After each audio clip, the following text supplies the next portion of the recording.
Messieurs, bonsoir et bienvenue à Justice et Promotion, votre émission des droits et sociétés.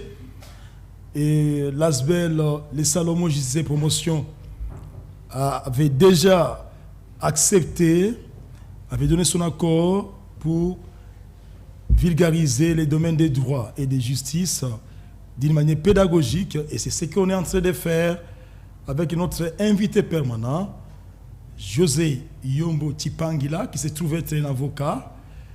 Et avec lui, nous abordons des grandes thématiques des droits.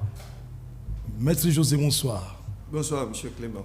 Alors, ce soir, nous parlons du droit immobilier, un domaine qui fait couler beaucoup d'encre et de salive. Il y a eu trop de choses, surtout dans notre pays, la RDC. Il y a beaucoup de gens qui s'y achoppent. Il y a même des avocats renommés qui ont commis beaucoup de bévies en la matière. Et Maître José en a l'expérience. Il a l'expérience de traiter ces domaines. Il a corrigé certaines fautes de droit par rapport au droit immobilier dans ses prestations au niveau des cours et tribunaux. Aujourd'hui, il va éclairer notre lanterne. Maître José, un domaine compliqué, les droits immobiliers. Oui, c'est un domaine nourricier de conflits devant les cours et tribunaux, parce que la grande partie des conflits gérés devant les cours et tribunaux sont des conflits fonciers. Alors, qu'est-ce que les droits immobiliers, si on peut comprendre quelque chose? Oui, le droit immobilier, c'est un ensemble de règles qui régissent la gestion et l'acquisition des immeubles. Vous allez peut-être me poser la question de savoir l'immeuble c'est quoi? Oui, ça c'est important d'ailleurs. L'immeuble, c'est d'abord le sol. Le sol. Le sol. Même si ce n'est pas construit. C'est ça l'immeuble. Et tout ce qui adhère au sol. Donc, l'immeuble, c'est le sol et tout ce qui adhère au sol. Donc, si vous avez votre maison qui n'adhère pas au sol, ce n'est pas un immeuble. Qu'est-ce que vous appelez ou comment expliquez-vous l'expression adhérer au sol? Vous devez l'enfoncer au sol. Parce que la maison ne plane pas. La maison adhère au sol. D'ailleurs, vous appelez fondation. Quand vous faites la fondation, vous creusez dans le sol. N'est-ce pas? Oui. Donc, l'immeuble, c'est d'abord le sol et tout ce qui y adhère. N'est-ce pas? Bon, cependant, le sol d'office appartient à l'État. En effet, le sol, c'est une propriété exclusive de l'État. Mais l'État n'est pas le seul à jouir du sol. 2 345 000 km². La RDC. C'est le domaine de l'État. L'État est propriétaire du sol. Donc, vous, en tant que clément, quand vous avez besoin du sol, vous vous adressez à l'État qui en est le propriétaire.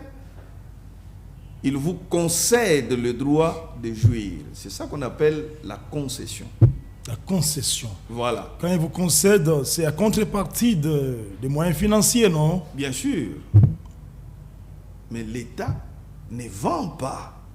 Parce que... Non, maître, là, vous compliquez la chose. Je la simplifie, par contre. Allez-y. C'est une précision nécessaire. Bon, l'État ne vend pas et pourtant, il y a, d'une manière ou d'une autre, un acte de vente. Mais l'acte de vente, c'est conclu entre qui et qui? Allez-y. L'acte, quand vous parlez déjà de l'acte de vente, c'est que on vend un immeuble, mais l'immeuble n'est pas construit par l'État. Donc, quand on parle du droit immobilier, on voit le propriétaire du sol, L'État d'abord. l'État, qui vous cède, qui vous fait une concession, n'est-ce pas? Vous avez le droit de jouir d'une superficie. Et sur cette superficie, lorsque vous y construisez une maison, c'est ça qu'on appelle la mise en valeur, votre droit de propriété porte sur l'immeuble bâti. Donc, Vous devenez donc propriétaire. propriétaire. Mais le fonds appartient à l'État. Mais quand vous parlez de cette sorte de concession, ce qui me complique un peu je ne sais pas si la terminologie, quand je dis ça me complique, ce n'est pas forcément moi. Je pense aux nombreux téléspectateurs qui nous suivent en ce moment. Les chefs coutumiers, dans des villes surtout, qui vendent des terrains. Et on peut voir une forêt vierge, là, venez, je vous donne autant de mètres, autant d'hectares, tout ça. Tout ça, c'est compliqué parce que vous parlez de l'État. Peut-on parler d'une parcelle du pouvoir de l'État délégué au chef coutumier à cette occasion? Le pouvoir coutumier est reconnu par l'État congolais. Mais il est un principe inamovible et sacré. Le sol et le sous-sol appartiennent à l'État. Le domaine de la loi foncière qui a régi après l'indépendance le sol et le sous-sol congolais a changé. Il n'y a plus de propriétaires terriens comme à l'époque. Les chefs coutumiers sont des propriétaires de terres. Ça n'existe plus. Il fallait négocier avec eux pour avoir des terres. Même aujourd'hui, vous pouvez négocier avec eux, mais à deux titres différents. Lesquels? À l'époque, oui, vous négociez avec un propriétaire. Aujourd'hui, vous négociez avec quelqu'un qui a un droit de jouissance ou une communauté qui a un droit de jouissance sur une portion de terre. Qu'est-ce que vous appelez droit de jouissance en ce moment-là? Le droit de jouissance, vous aimez bien la jouissance, par ce temps qui court, les politiciens en ont donné une autre connotation. Laquelle? Les jouisseurs. Tous nous sommes jouisseurs du domaine terrestre, du domaine de l'État. Le droit de jouissance, c'est quoi? C'est le droit de tirer bénéfice d'une portion de terre. Vous pouvez cultiver, vous pouvez ramasser le bois, n'est-ce pas? Oui. Vous pouvez aller pêcher. C'est ce droit-là qui est reconnu aux communautés locales. Donc, dans un terrain bien circonscrit, donc sur une terre qui est bien reconnue, qui est ça, c'est un exemple. C'est pour les Bayaka, les Bapende, les Baluba, etc. C'est comme ça. Oui, les communautés locales, les communautés locales sont multiples et diversifiées, n'est-ce pas? Et ces communautés occupent des portions de terre. Alors, la loi ne veut pas que ces communautés puissent être déstabilisées. Parce qu'ils vivent du sol, ils vivent du ramassage, ils vivent de la culture, ils vivent de la pêche. Donc, leur activité, c'est dans ce domaine-là. Alors, lorsque vous avez besoin d'une terre, la loi exige qu'elle soit d'abord vacante. Mais il se fait que les terres sont toujours utilisées par des communautés. C'est à ce titre-là que vous allez voir les chefs coutumiers.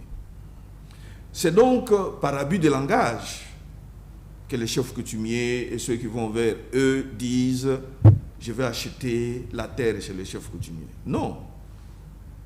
Ne peut vendre quelque chose que le propriétaire. La vente de la chose d'autrui est nulle. Donc, quand nous allons vers les communautés locales qui occupent les terres, c'est des gens que vous devez déplacer parce que vous avez un projet. Mais, sans vous couper, nous voyons des documents, des actes de vente établis par ces chefs coutumiers, noir sur blanc. Il y a même des signatures des témoins.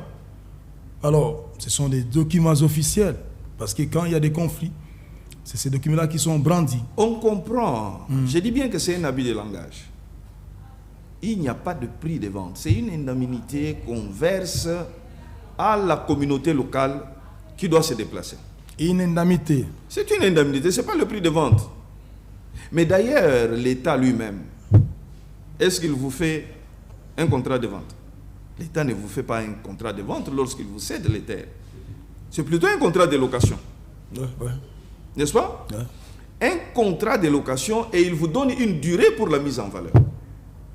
Au-delà de la durée, l'État récupère sa terre. Oui, l'État récupère, mais en respectant certaines procédures. Parce que lorsque l'État vous a donné en bail la terre, c'est parmi, je dis entre parenthèses, c'est parmi les problèmes qui posent beaucoup d'abus et qui créent des conflits. lorsque l'État a cédé en bail une portion de terre, il vous donne un délai, 2 ans, 4 ans, n'est-ce pas? Si à l'issue de ce délai, vous n'arrivez pas à mettre en valeur, on peut vous sommer. Il y a d'abord une sommation. Oui. Et avant la sommation, l'État peut reconduire. Il peut encore vous donner un autre délai. Selon des justifications il peut prolonger le bail, le contrat de location. Il peut le prolonger de 2 ans, n'est-ce pas? Pour vous permettre de mettre en valeur. Si vous ne mettez pas en valeur, l'État actionne ce qu'on appelle l'option de reprise. Mais cette option de reprise est conditionnée par une procédure, la sommation. Si l'État ne vous somme pas de construire, il ne peut pas reprendre. S'il reprend, il commet une faute. J'ai eu à gérer un conflit. Voilà, c'est ça que j'aime trop en vous, des illustrations. Oui. Ça aide beaucoup nos fidèles téléspectateurs parce que tout le monde ne comprend pas la profondeur de ce domaine des droits. Et quand on a un avocat qui a l'habitude de nous donner de la matière avec des méthodes pédagogiques, avec des illustrations, ça facilite et beaucoup de gens apprécient. Allez-y, maître. Voilà. Il y a un administrateur du territoire qui avait un contrat de bail. Oui. N'est-ce pas? Un contrat de bail qui a expiré. Mais lui continue à se dire, je suis locataire, j'ai une portion de terre, n'est-ce pas? Mais la société qui avait besoin de cette portion de terre va chez l'État, va chez le conservateur.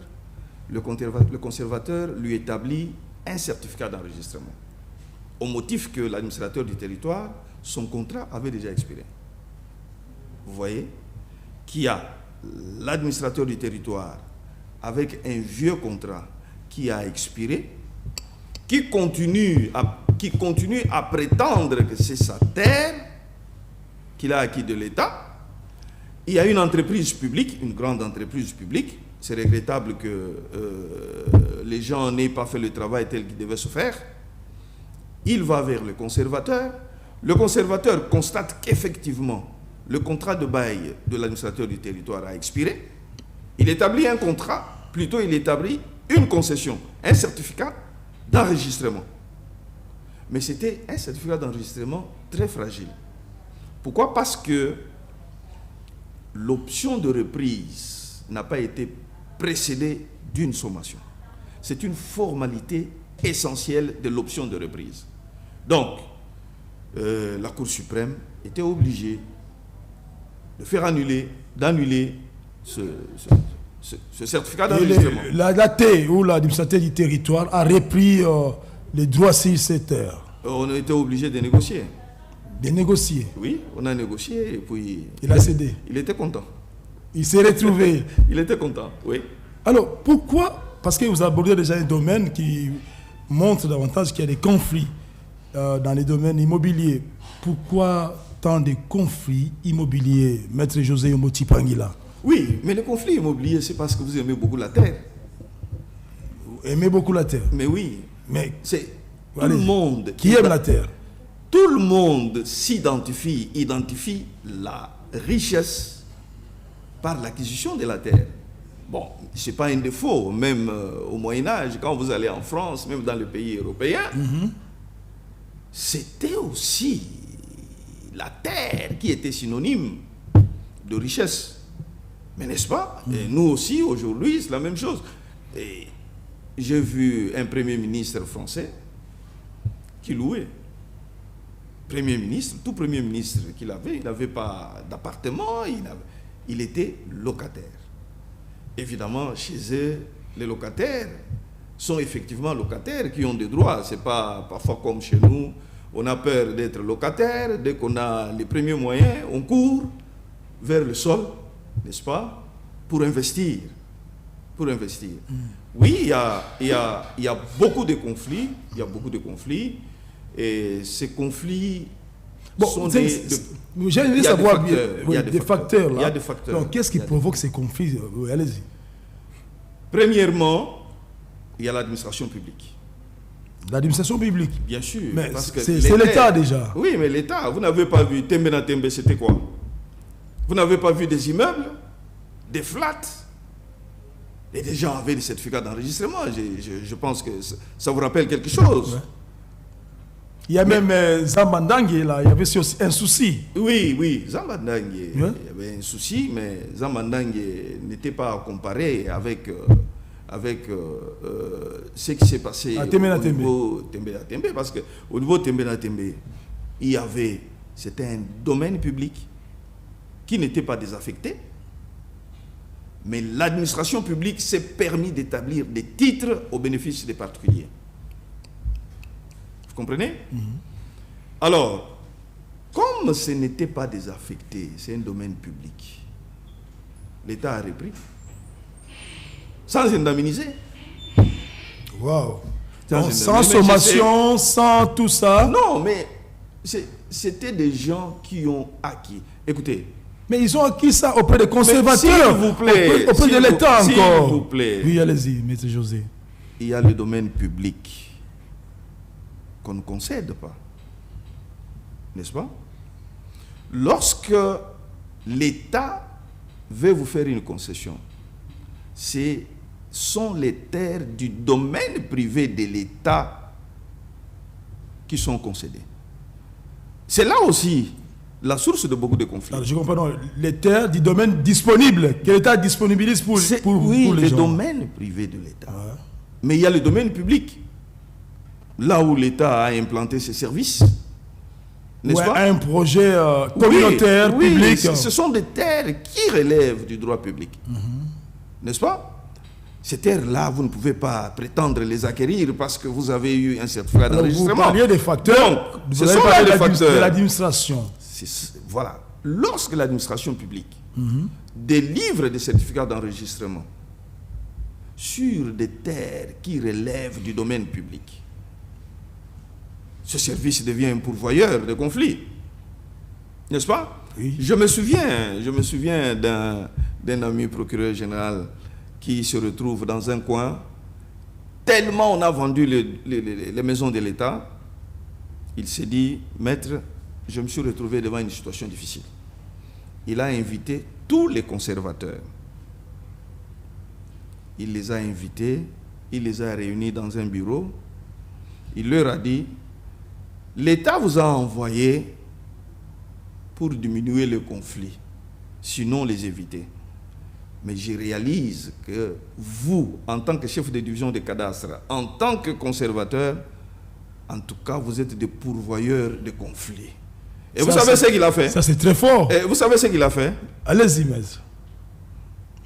Il a mis en détention tous les conservateurs et tous les chefs de division de cadastre De cette contrée-là. de cette contrée-là. Waouh. Ils sont allés en prison. Et chacun a commencé à renégocier sa liberté provisoire, comme toujours. Donc, l'administration publique, c'est parmi les facteurs. Et C'est parmi les facteurs. le deuxième facteur serait quoi alors? Le deuxième facteur, les chefs coutumiers. Les chefs coutumiers Oui. qui gèrent nos coutumes. Les chefs Et des coutumiers, communautés. les chefs coutumiers, par exemple, dans la ville de Kinshasa. La ville de Kinshasa est domanialisée. Excepté, je pense, si je ne m'abuse, 2 communes qui sont urbano-rurales. Quand vous parlez Je de pense- domanialiser, vous pouvez expliquer les termes? Oui, c'est-à-dire que c'est le domaine de l'État. Voilà. C'est le domaine de l'État. C'est pas comme les terres coutumières. N'est-ce pas? C'est un domaine où l'État a déjà pris possession, mais déjà les terres urbaines, quand ça se dit, les terres urbaines sont des terres qu'on retrouve dans les villes. Ce ne sont pas des terres rurales. Donc ces terres-là, pour les acquérir, vous devez aller chez l'État et non chez le chef coutumier. Mais qu'est-ce qui pousse les gens à aller chez les chefs coutumiers alors? C'est l'ignorance en majuscule. Oh, mais si vous essayez c'est-à-dire- de les bypasser, de les contourner, vous avez aussi des problèmes. Oui, mais vous avez des problèmes à quel titre? À quel titre? Donc, si les terres, il est établi que si en ville, il y a encore des communautés locales, il faut aller vers elles. Si en ville, il y a encore des communautés Locales. locales, vous devez aller vers eux. Mais s'il n'y a pas de communauté locale, en principe, on ne devrait pas aller chez les chefs coutumiers. Mais il faut savoir que les chefs coutumiers ne se laissent pas faire. Mais ce n'est pas parce qu'ils ont raison, c'est parce que le politique a toujours raison des coutumiers. Vous savez, les chefs coutumiers sont comme des chefs religieux. Quand ils donnent un mot d'ordre, on peut vous saboter. Ah, ouais. N'est-ce pas? C'est ce qu'on voit. Mais les terres en ville, vous allez à la Gombe, vous allez payer de l'argent à un chef coutumier? Mais pourtant, les gens payent de l'argent. Et il y a même des avocats, vous avocats qui accompagnez certains clients auprès des chefs coutumiers. Ça, c'est vérifiable. Pour faire quoi? Mais pour payer l'argent en vue de récupérer la terre. Vous allez à la Gombe, donner de l'argent à un chef coutumier. Ça, c'est quel avocat qui peut faire des choses comme ça? Peut-être Gombe, c'est centre-ville, Oui. mais il y a des terres comme au niveau de Matadi Kibala, Oui, Matadi Kibala, c'est Mangafola. On peut prendre encore Oui, Matadi Kibala, au niveau de c'est Tchangou Mangafola. là-bas, les Tchangou C'est là-bas, Mangafola. Ntsel, etc. On sait trouver des communautés locales là-bas. N'est-ce pas? On sait trouver des communautés locales. Et quand il y a des communautés locales qui jouissent des terres, ils peuvent aller pêcher, ils peuvent aller cultiver. Vous ne pouvez pas venir les déplacer n'importe comment. À ce moment-là, il devient indispensable de passer par les chefs coutumiers. Alors, on leur paie l'argent. On donne l'argent à titre d'indemnité. Ça, les précisions ont leur sens et ils sont nécessaires. Elles sont nécessaires. Pas à titre de vente. Ce n'est pas des ventes. Parce que qu'est-ce qui se passe? Allez-y. Un chef coutumier à qui vous avez déjà donné de l'argent, il constate que vous ne venez pas mettre en valeur, vous avez disparu, il s'arroge le droit de revendre. Des reventes. Oui, mais c'est comme ça qu'ils se comportent. Pourtant, ils ont déjà perçu l'argent. Ah, c'est comme ça qu'on voit des parcelles qui se retrouvent avec 3 propriétaires, par exemple. 3, 4, 5, 6, 7. Et c'est des coutumiers. Ils sont des grands pourvoyeurs de conflits, même en ville. Même en ville, et vous les verrez, ce sont des gens qui sont tenaces devant les cours et tribunaux. Ils viennent devant les cours et tribunaux avec des droits imaginaires et ils peuvent vous rendre la vie difficile. N'est-ce pas? Alors, en ville, il faut aller voir les services de l'État. Alors, quel service en ce moment-là? On va arriver. Allons d'abord dans les domaines des facteurs de conflit. Oui, toujours dans les facteurs. Vous avez parlé des chefs coutumiers. Il y a un autre facteur. Les cours et tribunaux. Oh, bon. Mais quand les gens se plaignent de la corruption, ça veut dire quoi? Ça veut dire que la parcelle qui appartenait à X, une décision du tribunal l'accorde à Y. Donc un président des tribunaux peut aussi prendre les pots de vin pour donner un jugement contraire à la réalité. Ça, vous le savez que ça se fait. Ce n'est pas à moi de vous le dire. Et Quand on se plaint de la corruption au sein de notre appareil judiciaire. Mais c'est des choses comme ça qui arrivent. Il y a des gens qui perdent des maisons alors qu'ils ne devaient pas les perdre. N'est-ce pas? Mais vous savez, parmi les facteurs, il y a aussi les acquéreurs de terres eux-mêmes. donc ceux qui viennent pour acheter. Ceux qui viennent acheter. Vous savez, pour bien acheter la terre, un préalable de taille, Lesquels c'est identifier le propriétaire. identifier les propriétaires. Oui, Ce qui n'est pas facile aussi. oui, c'est pas toujours facile. Contrairement à ce que les gens pensent. Alors, comment N'est-ce pas? identifier les propriétaires alors? Oui, mais d'abord, à votre niveau, quand vous allez acquérir, comment identifier l'acquéreur? Parce qu'il y a des circonstances qui font que, plutôt, comment identifier le propriétaire? Il y a des circonstances qui font que ça devient un peu difficile pour le profane d'identifier le propriétaire. Je vous donne un exemple. Oui. Un papa achète une parcelle qu'il met au nom de son fils mineur. Ça, c'est très fort. Fils mineur. Oui, Donc, qui n'a pas encore atteint l'âge de la majorité. qui n'a pas l'âge de la majorité. Oui. Mais le certificat d'enregistrement est en son nom. Qui est propriétaire? Question difficile à répondre. Voilà. Le propriétaire Oui. demeure l'enfant. L'enfant. Oui. La Mais propriétaire souvent de qu'est-ce qui se droit. passe? De droit, c'est l'enfant. Souvent, qu'est-ce qui se passe? Le papa vient, il vous dit, non, mon fils là n'a que 9 ans, c'est moi qui lui ai acheté la parcelle. Bon, maintenant j'ai des problèmes, je voudrais la revendre. Et il vend. Et les gens pensent que comme c'était le papa qui a acheté pour son fils mineur, donc il peut revendre. Non! Il y a des conditions. C'est quand même fort, Maître José. C'est ce dont vous parlez là. C'est ça le droit. Ça devient fort. Donc, le papa qui achète avec son argent, une parcelle pour son fils mineur de 9 ans par exemple, ne saurait plus revendre. Non, pour vendre, il faut une autorisation du tribunal de grande instance. Le président doit vous autoriser à vendre. Parce que le mineur qui est propriétaire d'un immeuble, n'est-ce pas? Il faudrait que le président du tribunal de grande instance puisse voir pour quelles raisons vous voulez déposséder cet enfant de son immeuble. N'est-ce pas? Si les raisons sont valables, en ce moment-là, le tribunal va apprécier. Il va apprécier. Et vous autorise en tant que père à vendre la parcelle que vous aviez obtenue pour votre fils. Donc là, même quand l'enfant, plus tard, aura l'âge de la majorité, ça équivaut... Mais si l'enfant a l'âge de la majorité, le père n'approche plus. Il ne pourra plus vendre. C'est ça justement. Il n'approche plus. Donc il faut identifier le propriétaire. À quand de cette vente, par exemple, après cette vente, le père qui ne vend pas selon la procédure que vous avez expliquée. Il vend directement en disant, bon, mon enfant, c'est mon enfant, il a 9 ans, je vends parce qu'il y a des besoins. Et l'enfant, un jour, a 18 ans, 20 ans, et réclame sa parcelle auprès de l'acheteur d'il y a, si c'est 15 ans ou combien. Est-ce que cet enfant-là aurait-il gain de cause? Non. Si la vente est irrégulière. Alors, moi je parle des ventes irrégulières. Oui, mais on va l'annuler.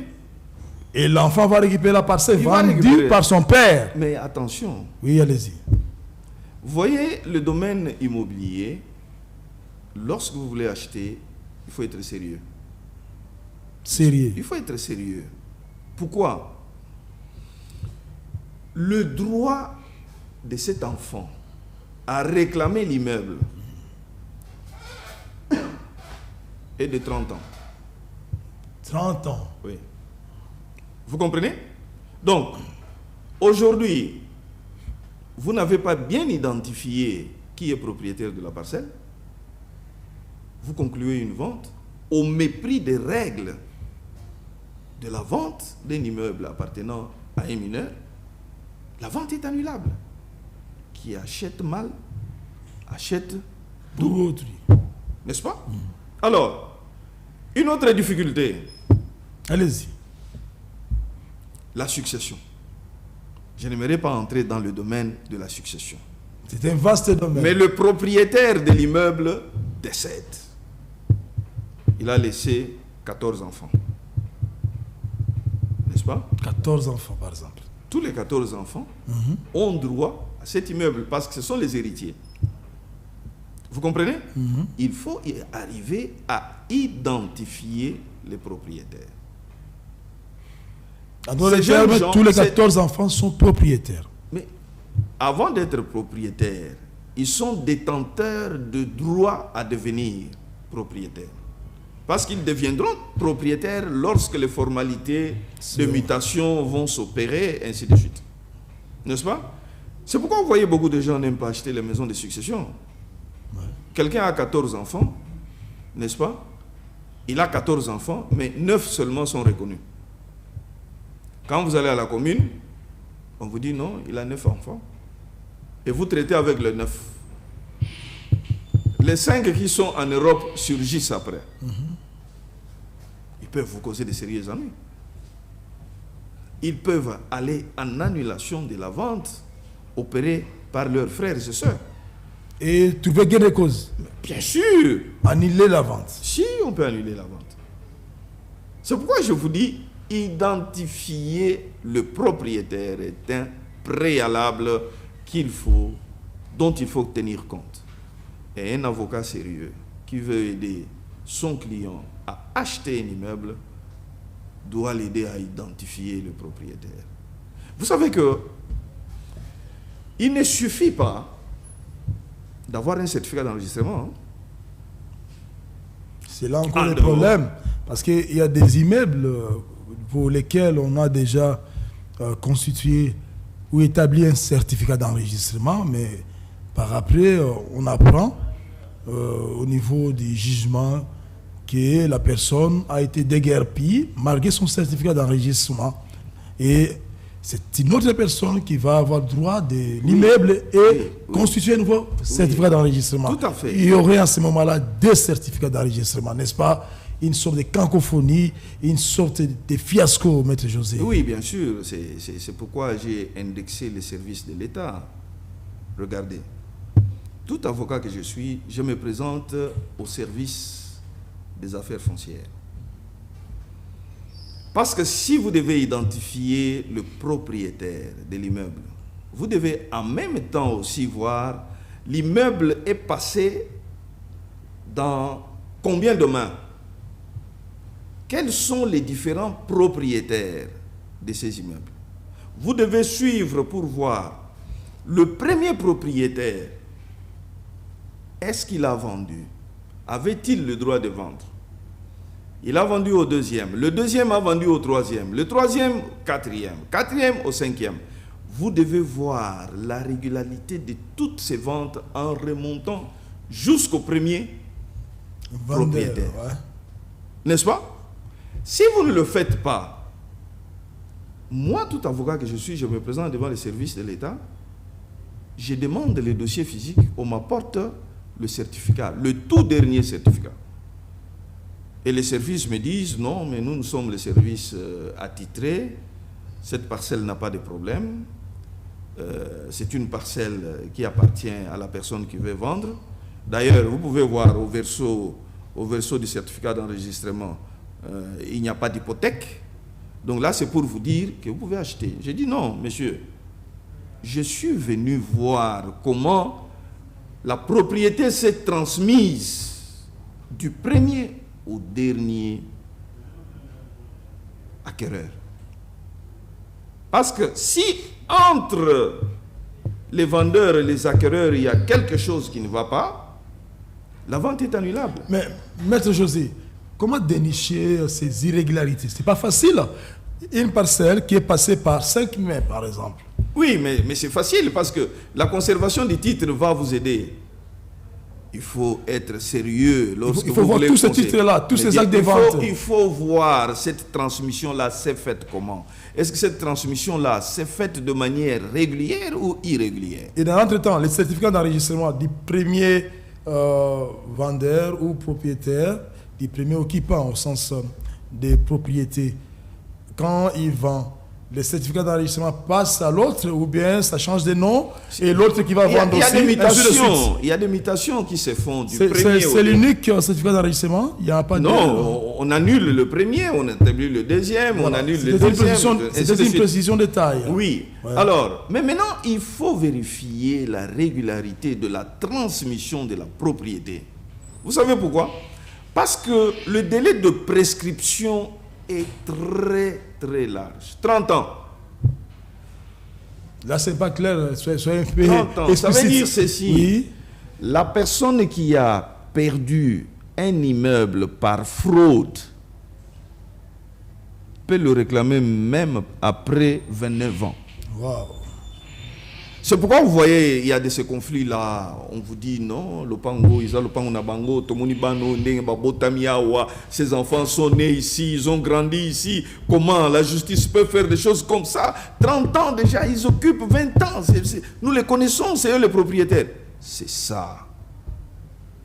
La prescription est de 30 ans. Quand quelqu'un a un droit immobilier, par fraude, elle se transmet d'une personne à une autre. 30 ans.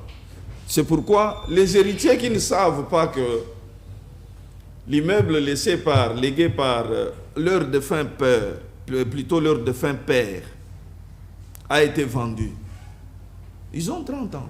Pour réclamer. Pour réclamer. Et c'est possible. Mais oui, c'est possible. Ils ont 30 ans pour réclamer. Alors, que faut-il faire? N'est-ce pas? c'est là qu'intervient la responsabilité des services de l'État. Vous verrez. Oui, Quand moi je peux ajouter, sans vous couper, sans vous interrompre, la responsabilité des services de l'État, mais aussi de vous, avocats, parce que la plupart des grands acheteurs aiment avoir un avocat ou des avocats. Alors, que faut-il faire de par la responsabilité des services de l'État et de par la responsabilité des avocats qui orientent les clients? Oui, les avocats. Prenez ça à dévoiler pour nous aider. Les avocats, par définition, sont des gens qui doivent donner des bons conseils à leurs clients. Ce sont des experts à la matière. C'est des experts à la matière. Ouais. Je me souviens même, il y a une loi qui est en chantier ou qui a déjà été votée, ou c'est une modification de la loi qui exige que pour toute vente d'immeubles, il faut l'assistance d'un avocat. Bon, mais ce n'est pas encore promulgué, ça va venir, mais c'est d'une importance capitale. Parce que, regardez, vous voulez acheter la maison d'une succession. On vous dit c'est une succession. Vous allez devant l'officier de l'état civil. Donnez-moi une attestation de composition familiale. C'est pour savoir le nombre des héritiers et avec qui vous devez traiter. N'est-ce pas? On vous dit qu'il y en a 9. Mais l'autorité, l'officier de l'état civil qui vous dit qu'il y en a 9, se fonde sur le témoignage de celui qui veut vendre. Sans vérifier en détail. Mais, mon cher, mais vous ne savez pas que nos archives ont des problèmes. Il est difficile de retracer. C'est les mots qu'il faut, retracer. Oui, retracer les progénitures des Congolais. N'est-ce pas? C'est pas facile. Maintenant, quand on déclare que c'est 9, or le monsieur a eu même des enfants hors mariage, et il a eu une vie désordonnée, parce qu'aujourd'hui, entre parenthèses, le droit qu'on reconnaît aux enfants, tous les enfants sont des enfants légitimes. Il n'y a plus enfant bâtard, etc. Ça n'existe plus. Là, on va aborder ça lors des matières de succession. Oui, parce que je vous dis que ce n'est pas facile. Moi, dernièrement, j'ai eu un problème comme ça, laissé par un Belge. Ne pensez pas que c'est seulement les Congolais. Même les Belges. J'ai un problème comme ça, laissé par les Belges. Les Belges ont eu des enfants hors mariage. Et la succession a posé problème. Présentement, ils sont l'immeuble qui est à Bruxelles. Il y a des enfants hors mariage qui se sont réveillés pour dire non, mais c'était l'immeuble de notre père. Notre père commun. N'est-ce pas? Alors, nous devons avoir notre part. Donc, vous comprenez que ce n'est pas évident de retracer toute la progéniture des Congolais. C'est pourquoi vous voyez parfois, il y a des avocats qui sont trop réticents pour aller acheter les maisons des successions. Ils doivent voir clair. Des successions. Ils doivent voir clair. Mais la loi prévoit toujours des voies de sortie. Allez-y, lesquelles alors? De sortie, il faut que la succession s'organise. Lorsque la succession est organisée, vous traitez avec une personne qu'on appelle le liquidateur. Donc, qui est parmi les propriétaires. Le liquidateur n'est pas le propriétaire. Le liquidateur est la personne que la succession désigne pour administrer les biens du défunt. Mais de la famille, il peut être de la famille, ouais, il peut être le fils aîné, il peut être le fils aîné, il peut être le cadet, mais lorsque le procès verbal de conseil de famille le désigne comme étant liquidateur, c'est avec lui qu'il faut traiter. Parce qu'en principe, un liquidateur est confirmé par un jugement. Et quand il pose des actes, ce sont des actes qui sont garantis. Des actes légaux. Des actes légaux. S'il y a un héritier qui n'a pas été informé, qui vient, l'acheteur est protégé. Parce que c'est le liquidateur qui engage la succession. Mais si vous y allez vous-même, pour traiter avec les différents héritiers, c'est à vos risques et périls. Alors, c'est comme ça que vous avez parlé de la responsabilité de l'État qui a prévu des voies de sortie. Et par rapport à ça, il arrive que dans certaines grandes familles, sur 9 enfants par exemple, 7 soient d'accord et 2 autres non. Alors, comment faudrait-il négocier en ce moment-là l'achat de la parcelle ou la vente de la parcelle? Parce que les 7 sont d'accord, c'est la majorité. Ils ont besoin des moyens, d'autres habitent peut-être à l'étranger, ils sont venus pour ça, mais des blocs. Et ça serait la dernière question pour aujourd'hui, afin qu'on puisse entrer dans les détails des droits de bail ou succession, on va voir. Oui. Mais allez-y. Écoutez, la loi a tout prévu. La loi a tout prévu. Oui. Lorsqu'il y a 5, 6, 7, 9 propriétaires, oui, on dit qu'ils sont des copropriétaires indivis. C'est-à-dire que le bien leur appartient à eux tous. Et divisé à eux tous. Voilà. Maintenant, tous ont l'égalité de droit. L'égalité des droits. Égalité de droit. Ce n'est pas une histoire de non, vous êtes l'aîné, oh non, droit d'aînesse, je prends plus que le cadet. Ça n'existe pas. Tous, droits égaux. N'est-ce pas? Alors, qu'est-ce qui se passe? Lorsque 7 sont d'accord, 7 sont d'accord, 2 ne sont pas d'accord, n'est-ce pas? Mais les 7 peuvent s'entendre et donner la part des 2. Ah bon? Ça, c'est en dehors des cours et tribunaux. Les 7 peuvent dire, bon, écoutez, vous êtes à 2, vous ne pouvez pas nous maintenir dans l'indivision, n'est-ce pas? Nous vous remettons votre part. Mais si les 2 disent que nous voulons notre terre, nous voulons notre maison, on ne va pas quitter. Ok. En ce moment-là... Je pose cette question parce que vous avez dit que l'État a tout prévu. La loi a tout prévu. En ce moment-là, on va en licitation. Ça veut dire quoi? Ça veut dire que les héritiers ou les copropriétaires qui ne veulent plus rester dans la communauté sur cette propriété, ils demandent à l'État de donner à chacun sa part. C'est ça qu'on appelle la licitation. Et ça se passe comment? En ce moment-là, on évalue la valeur de l'immeuble. Quand on évalue la valeur de l'immeuble, on la divise par tête de copropriétaire. 9 par exemple. Oui, on divise par 9 et chacun a sa part. N'est-ce pas? Alors, le scénario inverse, c'est la minorité qui veut sortir. Quand c'est la minorité qui veut sortir, c'est le même processus. Exactement le même. Donc, vous ne pouvez pas forcer les 2 à rester avec vous dans l'indivision. Et d'ailleurs, après, je pense, 5 ans, chacun peut demander la licitation. Il peut se dire, écoutez, je n'ai pas besoin de rester dans l'indivision, il faut me donner ma part, je vais en Angola. Comme les Congolais aiment bien aller en Angola pour trouver le moyen de survie, je vais entrer dans les affaires. Ou je vais en Europe, aux États-Unis. Je vais aux États-Unis. Je vais acheter une moto. Voilà. Oui, donc, c'est la licitation. La licitation est prévue et l'indivision, on met fin à l'indivision.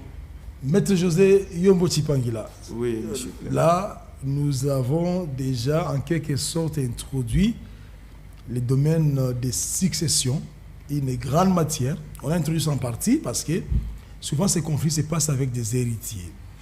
Et je pense que avec ce dont on a encore parlé par rapport au domaine des bails qu'on a un peu essayé d'effleurer, mais ce n'était pas dans la profondeur. Je pense que les téléspectateurs pourraient alors nous orienter si dans le prochain numéro, on devait parler des droits des bails ou des successions.